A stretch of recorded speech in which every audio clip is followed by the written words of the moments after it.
Somewhere in Arizona, mail delivery still relies on mules. The closest road sits 8 miles away, and people actually choose to live there. America stretches massive across highways, fast food joints, noise, and chaos.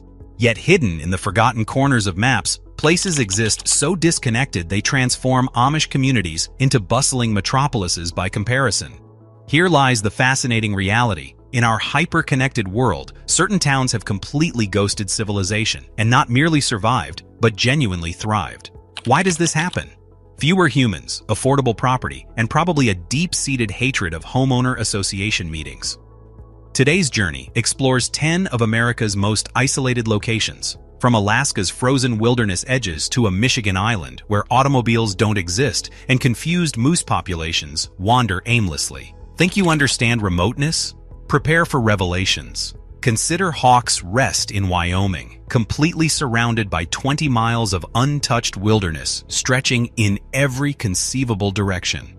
What people rarely mention, some individuals hike into these places specifically seeking solitude. Trust me when I say you're completely unprepared for what awaits on Adak Island. Spoiler alert: abandoned Cold War military installations, zero-chain restaurants, and wild foxes roaming freely. Choosing incorrectly could drain thousands from your bank account or completely destroy your mental stability. Subscribe if you appreciate intelligent rabbit holes, survival-level obscure knowledge, and bizarre towns you'd almost seriously consider relocating to, because by this video's conclusion, you'll either desperately want to vanish or at minimum start searching cheap Hawaiian property online. Number 10. Plainview, Nebraska. Plainview employs one police officer, operates one theater, claims one postal code, and hosts more taxidermy competitions than functioning traffic signals. Initially, Plainview appears as though someone abandoned Nebraska halfway through construction. No towering skyscrapers, no impressive skyline, merely endless sky. Surprisingly, this town refuses death. This community of barely 1,200 residents demonstrates weird stability. Crime statistics essentially register non-existent levels. Median house prices hit $95,000. Translation: property ownership costs less than purchasing a Tesla. Unemployment hovers below 3%. Monthly rent averages $600 if available housing can even be located. The biggest threats to personal safety? Tornadoes and soul-crushing boredom. Then something peculiar occurs. People remain. People actually relocate here. Retirees, off-grid enthusiasts, individuals who genuinely appreciate silence and not ironically either. Turns out Plainview isn't merely plain, it's strategically hidden. What nobody mentions: when everything decelerates, your problems slow proportionally. Living here demands sacrificing considerable luxuries. Quality sushi? Gone forever. Uber? Never even heard the concept. What you receive instead: relentless wind, winters extending eternally, and social circles now incorporating your mail carrier. You don't relocate to Plainview escaping people. You move here because they already departed, which honestly should become the official slogan. Can we discuss this wind situation? This town doesn't experience gentle breezes. It gets violently slapped. Horizontal snowfall, sideways precipitation, plastic furniture launching across yards resembling ghosts in budget horror productions. One gust literally stole my sandwich. I still mourn that sandwich. So yes, Plainview delivers quietness, affordability, and eerily peaceful existence. Basically the complete opposite of TikTok culture. Now, if you despise meaningless small talk and love owning 5 acres for one Brooklyn closet's price, you've potentially discovered paradise. Just don't anticipate sushi or anything resembling nightlife. But if you consider Plainview quiet, wait until encountering a town where entire populations fit comfortably inside minivans. Number 9. Owyhee County, Idaho. Owyhee County contains more cattle than human residents, more land than certain countries, and cellular service so atrocious you might as well scream into canyons. Owyhee County in Idaho isn't technically a town, but rather an entire state chunk that somehow feels like a location time completely abandoned. This represents one of America's largest counties by land area, yet barely 11,000 people scatter across 7,600 square miles. That calculates to 1.4 humans per square mile. Statistically, encountering coyotes proves more probable than meeting neighbors. Median rent hovers around $700 if housing can be found. Cost of living runs 18% below national averages. Job market options. ranching, mining, or additional ranching. Crime rates register low unless you're cattle. Wi-Fi connectivity? Let's just suggest Morse code might transmit faster. But then this wild advantage emerges: genuine silence. No honking horns, no advertising billboards, no homeowner association fines for excessively natural front lawns. Residents here deliberately choose distance, and for some individuals, that represents ultimate luxury. What nobody reveals: once you've lived with such expansive space, suburban life begins feeling like suffocation. Isolation carries significant costs. Grocery shopping requires hours. You want Thai cuisine? Literally laughable. Emergencies? Better hope your truck contains gasoline, your neighbor stays home, and your bones aren't protruding visibly. And winter doesn't simply arrive, it ambushes violently. So recapping, if you appreciate privacy, independence, and actually meaning it when yelling, "Get off my property," Owyhee becomes your ideal spot. But if you require DoorDash services, don't bother trying. They're absolutely not walking 70 miles through sagebrush delivering pad thai. Can we just acknowledge GPS functionality in Owyhee basically qualifies as fictional? Like, it technically exists but drops you directly into nowhere and instructs continuing straight ahead. Straight where exactly? Through canyons, over wild horse herds, into existential crisis territory. Picture this scenario.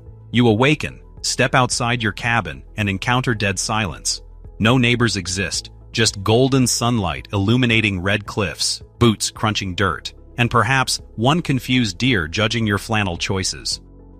You're deliberately off-grid, and nobody's messaging you about meetings. Be completely honest. Would you prefer living somewhere excessively crowded or excessively empty? Share your thoughts in comments. Number 8. Utqiaġvik, Alaska. There exists an American town where the sun completely disappears for 2 consecutive months and nobody relocates. Utqiaġvik sits 320 miles above the Arctic Circle. No roads provide entry. No roads enable departure. You fly here or simply don't arrive at all. Reputation: brutal freezing temperatures, eternal darkness, polar bears possessing better navigation abilities than your iPhone. And yes, polar night proves absolutely real. Roughly 65 days without any sunrise.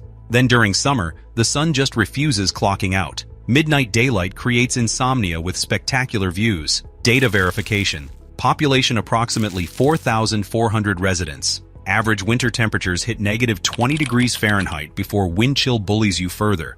Cost of living approximately 60 to 70% above United States averages. Rent ranges $1,500 to $2,000 monthly for very ordinary apartments. Jobs include government positions, oil support, utilities, education, steady but specific opportunities.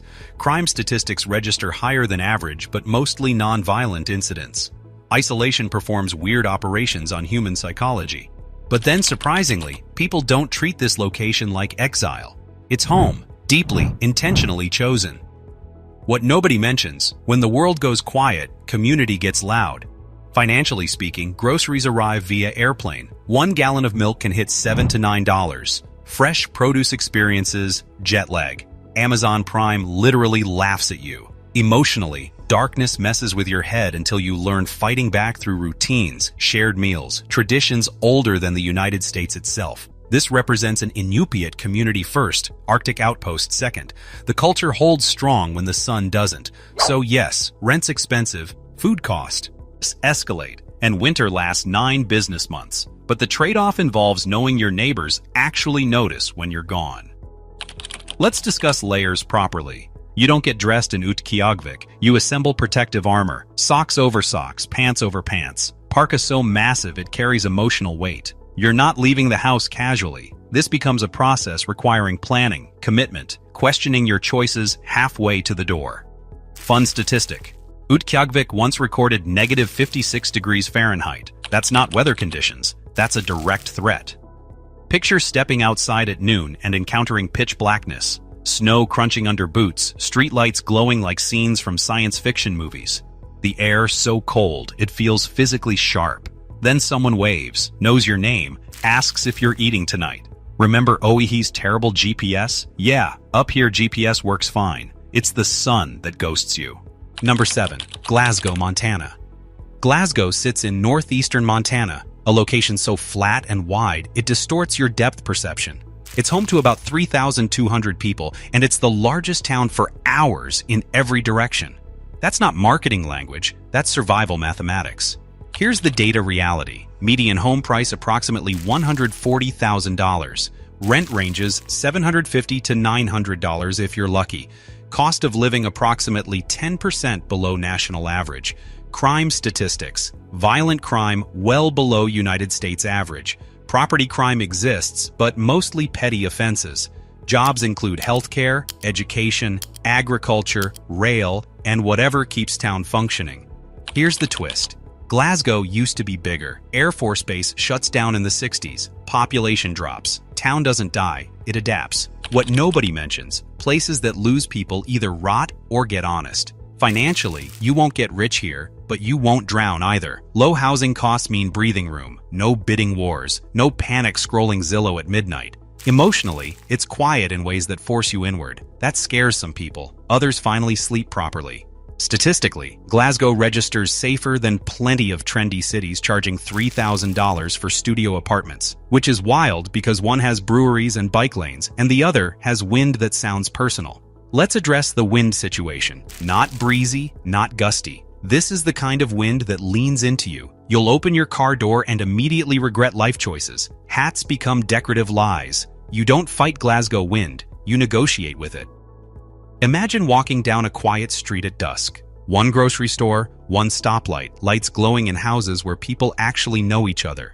No sirens, no rush, just space and time slowing down enough to not ice it. That calm matches the statistics. Low crime, low stress, low noise. It's ironic. Some of America's safest nights happen in towns people dismiss as empty, while some of the loudest, most crowded cities feel anything but secure. And if you think Glasgow feels far from everything, the next place isn't even sure it wants visitors at all. Number 6. Isle Royale, Michigan. You can't drive to Isle Royale. You boat in or fly over. And once you're there, good luck finding Wi-Fi or humans. Isle Royale is America's least visited national park. And not because it's boring, it's because it's hard. There's no bridge, no casual road trip, just seasonal ferries, small planes, or if you're ambitious, a kayak and a death wish. And even when you do arrive, there's no cars, no towns, and fewer year-round residents than a medium-sized group chat. In fact, Isle Royale has a permanent population of 0 technically, but every summer a few diehards return. Rangers, researchers, off-grid romantics who know civilization isn't always the answer. Cost of living, irrelevant. You're not buying houses here. Crime rate, non-existent unless you count moose fights. Rent, not applicable unless you're cool crashing in cabins next to wolf howls. Jobs, seasonal and specialized, mostly park service, wildlife research, or survive and write a memoir roles. Quality of life, sky high if your definition includes silence, solitude, and occasional bears. Want groceries? Bring them all. Want Netflix? Download before the ferry. Want neighbors? Hope you like foxes. But what nobody mentions, this level of isolation doesn't feel lonely. It feels clean. It's a full system reboot. No traffic, no advertisements, just water, trees, stars, and maybe a moose who's a little too interested in your tent. So yes, Isle Royale doesn't have crime, rent, or a Costco, but it does have mosquitoes big enough to qualify as air. Traffic. Okay, quick rant. The bugs on Isle Royale, unholy. These aren't insects, they're flying micro-muggers. I saw one steal a granola bar. You spend half your time out here flailing like you're trying to land a plane with interpretive dance. Bug spray? Try bug armor. Now imagine this. You're sitting on a rocky lakeshore, fire crackling beside you, the sky pure galaxy. The only sound is waves against the island and occasional distant howling. No phone, no noise, just you and the weird calm that comes from knowing nobody's texting you today. Number 5. Hawks Rest, Wyoming. Hawks Rest doesn't feel remote. It feels erased. Hawks Rest isn't really a town, but more like a decision. A cluster of homes scattered across raw Wyoming wilderness, miles from anything resembling convenience or witnesses. Here's the reality check. Population barely reaches double digits, depending on weather and patience. Crime rate effectively 0. Hard committing crimes when everyone knows everyone, or there's nobody to rob. Cost of living below national average, but misleading. Everything costs time. Rent? Rare. Most people own inherited land or built from scratch. Jobs? Ranching, remote work, or I saved enough to disappear. Surprisingly, the upside isn't money but control. No noise, no neighbors, no one telling you what to do with your land or your life. What nobody mentions, Hawks Rest isn't cheap, it's earned. You give up everything frictionless. Groceries mean planning, emergencies mean distance, winters mean isolation stacked on isolation. A local once joked on Reddit, "If your truck doesn't start, congratulations, you live here now." Funny until it's Tuesday. Statistically safer than most cities, practically riskier than all of them combined. In Hawks Rest, nothing happens. But when it does, it's just you and the weather negotiating outcomes. Let's talk wind again, because Wyoming treats wind like a personality trait. Out here, it's not background noise, but a conversation.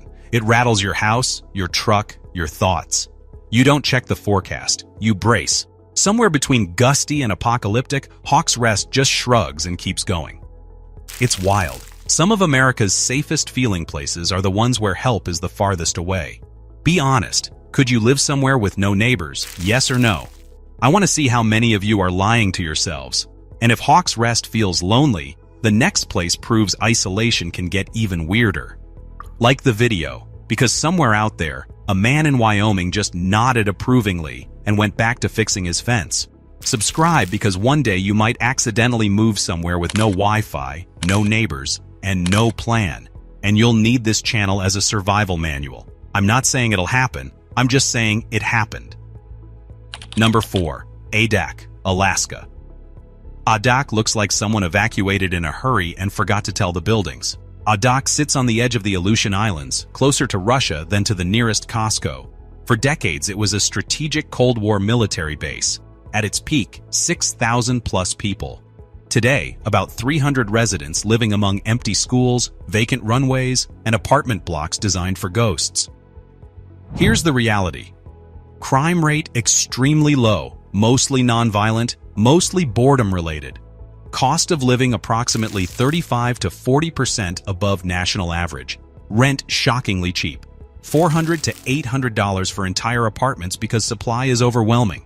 Jobs, fishing, airport operations, city maintenance, remote work, quality of life, high for the right brain, brutal for everyone else. Surprisingly, Adak isn't failing. It's waiting, reinventing itself quietly. What nobody mentions, places with too much history don't disappear. They echo. Financially, Adak is a paradox. Cheap rent, expensive everything else. Groceries arrive by plane or barge. Weather delays are normal. Isolation compounds small problems fast. Emotionally, this place messes with you. Not loneliness, absence. You're surrounded by reminders of a busier past. Empty playgrounds, dark windows, a town that remembers being important. So yeah, Adak might be the only town where you can rent a 3-bedroom and still feel like you're squatting in history. Let's talk weather. Not snow, not rain. Sideways rain, the kind that ignores umbrellas and questions your confidence. Wind shows up uninvited and never leaves. You don't check the forecast. You check if today's the day your trash can goes to sea. Imagine waking up to fog drifting through empty streets. You make coffee in an apartment built for a military family in 1987. Outside, seabirds argue with the wind. It's quiet, but not empty. And that quiet lines up with the stats. Low crime, cheap rent, high mental load. And if Adak feels like a town frozen in time, the next place proves isolation can cross borders and logic. Number 3. Point Roberts, Washington. Point Roberts is the only United States town you have to leave the country to visit. Welcome to Point Roberts, a chunk of Washington state that's completely cut off from the rest of the United States by Canada. To get there by land, you have to leave America, drive through 2 Canadian border checkpoints, then re-enter America. Yes, it's legal. Yes, it's ridiculous. And yes, people actually live there. The stats: population approximately 1,200, half that in winter. Crime rate so low it's basically mythological. Rent approximately $1,000 per month for cozy coastal homes. Cost of living higher than you'd think. Everything has to be shipped in. Jobs, tourism, border-adjacent gigs, remote work, or I'm retired and done with people. Surprisingly, this weird little peninsula is stunning. Forested coastlines, beach sunsets, whales, bald eagles, and like 5 other people to share them with. What nobody mentions, isolation isn't always rural. Sometimes it's geopolitical. Living here means complications. Amazon orders get weird. Emergencies? Hope the ferry is running. During COVID lockdowns, the border closure turned Point Roberts into a real-life bottle episode. Quote from a local, "We're America's glitch, beautiful, peaceful, and completely forgotten by everyone, including USPS." So yeah, Point Roberts might be the only town where your commute to the grocery store involves 2 international border crossings and a passport, because that makes sense.